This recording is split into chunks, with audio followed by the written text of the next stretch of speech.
Okay, my couture crafters, it just does not get much more couture than these cards here. That's a nail polish bottle from Christian Louboutin, and that's going to my best friend who's a nail tech.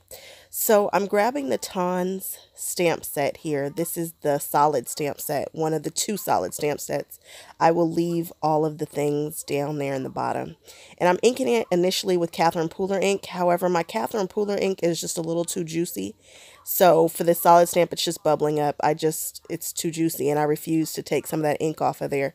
So I switch over to VersaFine pigment ink, which is giving me a crisper color. Now, if the Catherine Pooler ink wasn't so juicy, I probably would have stayed with that. 6.5 dozen or the other, no big deal. I leave a lot of my repetitious stamping in here because I want you guys to see the process. I don't want to tell you, I want you to see it. So I decided to do 5 cards here. I could have easily done 10, 20, just depending upon how much time I wanted to put in this. And yes, I'm using my Misty stamp platform, and it does make it fast and easy. However, when I initially did this, I didn't use my Misty. I just hand stamped it. And there's a section in this video where I do one card, just loose freehand stamping, just so that you can see it's not difficult to line up. My card is a 4x4 square. So, you line that first shoe up at 2 and then you just work from there. Here I'm cleaning off the stamp when I switch it over. When you put the stamp, ignore the dreadlocks, when you put the stamp down and you press it, you don't want to leave a mask there. You don't want to leave a shadow there. So clean your stamp every time you move it to place it to see if you're going to like where it goes. You can also have a test sheet of paper to the side to see if the stamp is lining up the way that you want it to. But for me, I just kind of winged it. I knew where I wanted the stamp to go, and I felt comfortable with the way that I was placing them, and I'm pleased with my results.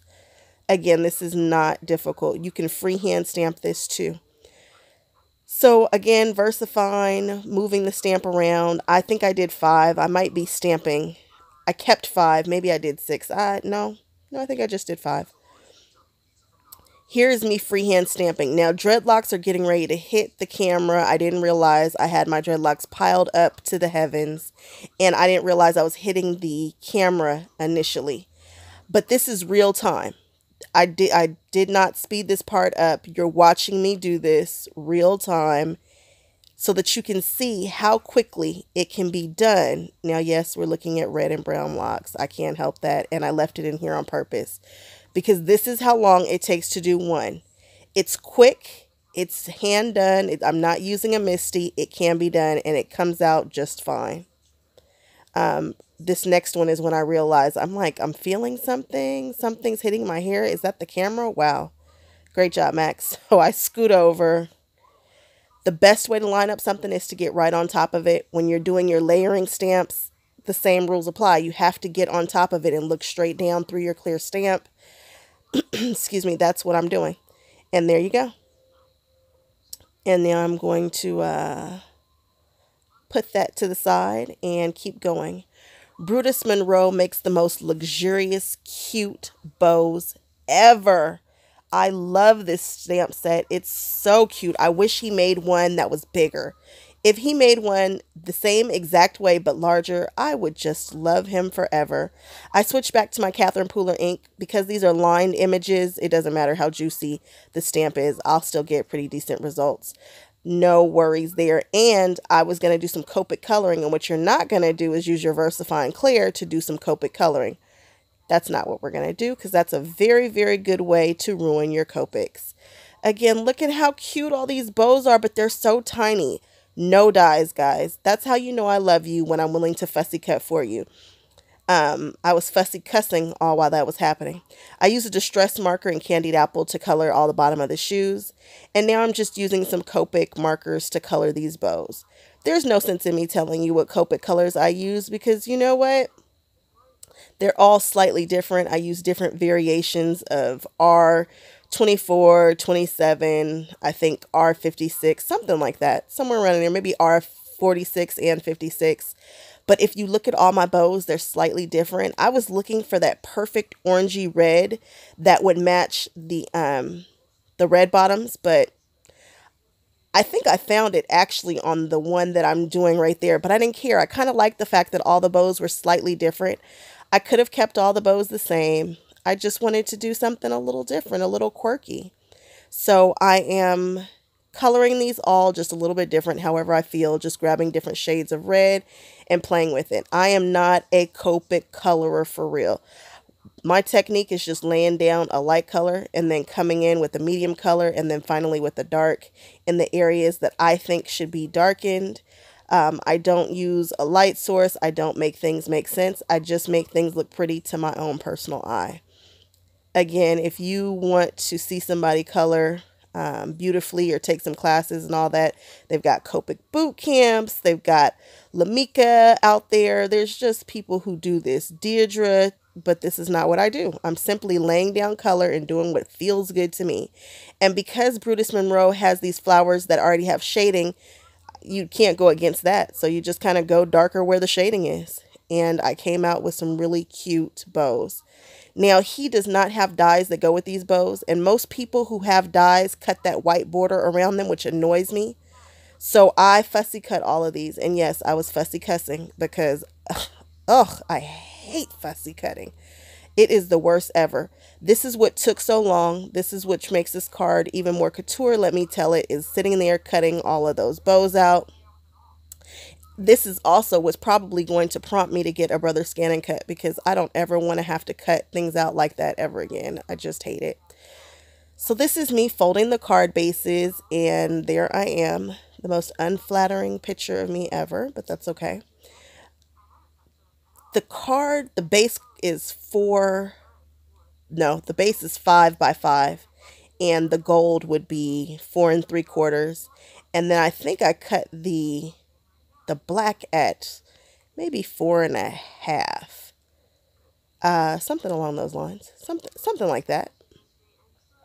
Don't worry, I'll put it down there in the bottom. And we need to do the inside of the card. So the top part is layered, no worries. I took 2 greetings. I took the tiny greetings from Clearly Besotted, which says Season's Greetings.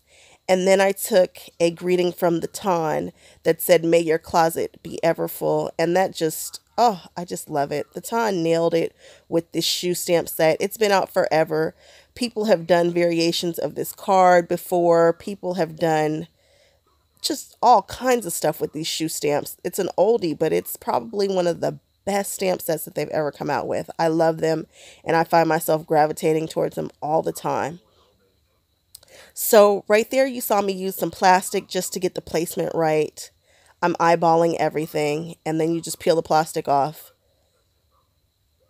And then you go on ahead and put your actual stamp down. I tested the stamp on a scratch piece of paper before I did this, just to make sure that the greeting was straight and I was comfortable with it. Because again, these are 2 different greetings. So here I am gluing the greeting in the center down. And the card is facing me right now, but I found that when you turn it to the side, if you're right-handed, turn it to so that it opens to the right. If you're left-handed, turn it so that it's open to the left to be able to line it up better. Watch, see, it opens to the right, and it just made it a little bit easier to line up. If the card is, I did 4 3/4 on the inside for sure, because again, the card is 5 by 5. I made one larger one because my best friend is getting one of these cards and a nail polish. Again, she's a nail tech, and that is a high-end nail polish. It's a beautiful, beautiful bottle. It's sleek, it's sexy, it's all the things that I want to be. I love it, and I think it goes super cute with these cards. So here I'm just doing a simple envelope for a 5 by 5 card. I'm using Craft Cardstock. I only needed to use an 8.5 by 11 sheet, and I'm using the 1, 2, 3 punch like I always do. I'm looking at this envelope, and I'm like, this envelope needs a little something, but nothing too bright. So I'm putting the bow below where center is. I moved the card over just a smidge so that the bow can hang off the sides, and it's just below where you would need to put the address. in my mind. And I wanted to do something that was, you know, kind of understated. So I thought maybe I would just watermark it. Can you see? It looks like a darker version of that. Then I took some pictures and laid it all out. But then I was like, it still needs a little something. The envelope it just wasn't something. Something just wasn't right. So here I'm measuring the stack, but I came back and you will not believe how long I waited. But that VersaFine really does stay wet for a long time. So I just went back and I dusted it with Perfect Pearls, and that's just what these cards needed. Just a little something. And all you do is take a little bit of that powder and rub it over that VersaFine ink and dust off that powder, and then you get a beautiful gold foil type of thing. It's smooth, it dries quickly, you don't have to worry about it transferring. So that's what I chose to do. Now here's where it gets interesting. I take this envelope punch board and make a box for these cards. I needed to use a larger craft sheet of paper, so I chose a 12 by 12 craft sheet. And I believe the dimensions, whatever the dimensions are for a 5, I think I used a 5.5 by 5.5 size. I increased the size that you needed for the envelope by 1 inch. So then you punch at whatever it tells you to punch at, and then you move it down an inch also, which makes a box. So it said to punch it at 4 1/8. So I punched it at 4 1/8, and I moved down to 5 1/8, and I scored. And then you'll see I have 2 score lines. This lets you make just about any size box you want. So here I'm just notching the sides opposite of one another. And then you're going to fold on all the score lines. So again, if you want to make a box with that instead of an envelope, increase the size by 1 inch or whatever you want, and then increase the size, I should say, by whatever you increased it by. So I increased it by 1 inch. So then I started at 4 1/8, and then I just went ahead to 5 1/8. It sounds confusing, but I will link a tutorial down there at the bottom where I learned how to do this. The best way to close up these boxes is to actually put the cards in there. So that's just what I did. I realized I didn't notch the top, so I'm notching the top too. You just cut out that little triangle and fold it up. Make sure that everything matches. Now we're going to place the cards in there. And you're just going to square up your card and glue it together.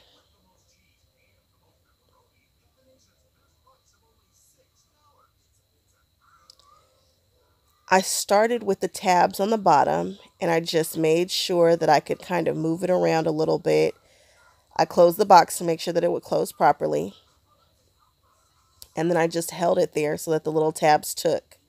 And once the tabs were in place, then I peeled back that flap and glued it down the same way that I do my envelopes. See, I peeled it back the same way that I glue my envelopes is the same way that I'm gluing this box down. Again, instead of doing 1 score mark, I did 2, and I increased it by 1 inch. I hope that's making sense to somebody out there. All right, so I looked at the front of the box, and I thought the box needs a little something. So I grabbed the Perfect Pearls again and some Versamark ink, and I just stamped it. Ideally, you would want to do this before the box has been built. Of course I didn't. I like to make things more difficult. So you'll see that this says a gift for you when you move it around. Now I need to iron this ribbon. This ribbon is what started this whole mess, is when I bought my husband a pair of shoes and they came wrapped in this beautiful ribbon, and I thought, oh, this will be great for the holidays. Sure, Max, sure it will. And then it turned into all of this. So I just took my little mini iron and I'm just ironing the ribbon. I could have done this with a flat iron, but the shoes are textured and raised, and so I really didn't want to burn those. I am signing and numbering these because you know these are a one-off. I will never make this card again, ever, ever, ever. So if you want this set, look at the bottom, and in the description bar, there'll be a place where you can purchase the set. Whoever gets it, I hope you love it, because again, never, ever again will I make these like this. I am a one-off person. So I'm just putting a dab of glue right there. And we are going to seal it up. So right next to me I have a candle and a little spoon, and I threw some wax melts in there. I love to seal everything. I love stationery. I love handwriting things. It's just a lost art, and it just adds something beautiful and couture to what you're doing. So while that spoon is still hot, I am wiping that wax out so that whatever new colors I want to put in there, it'll be ready for me. And you see that little dot there? That's going to bother me. So I sanded that sucker off. So when you see me flip it over, it's gone. And so we're just going to wrap the box now in this beautiful, authentic ribbon. Again, this comes with 5 cards, 5 envelopes, all of them a little different, all of them completely hand done. You're watching me do it here. And here I'm just customizing this ribbon a little bit. I played with it. I wanted to kind of know, how do I want to form this ribbon? What ribbon would complement this little present of cards? So I decided to glue it down. This ribbon is wired. I got it from Michael's. And I'm taking the shoe ribbon and I'm playing with it. I'm looking at it and I'm thinking about it. I love to make bows, guys. I love to buy things with bows on them. I just love bows. Brutus Monroe, will you please make a larger bow set, please? If anybody knows Brutus Monroe, tag him. Ask him to make a bigger bow set for me. For all of us, we love bows, and it's so hard finding beautiful bows. If I were to make my own stamp set, guys, it would be a stamp set. The first stamp set that ever came out would be something with stripes, probably just plain background stripes and bows. All right, so now I'm forming my bow. I'm thinking about it. I'm playing with it. I'm placing it. I'm checking sizes. Yada, yada, yada. And then I finally decide on exactly what I want it to look like. You guys, thank you so much for hanging out with me. Again, if you want this set of cards, they will be on eBay. There'll be a link in the description bar. Thank you, thank you, thank you. See you guys later.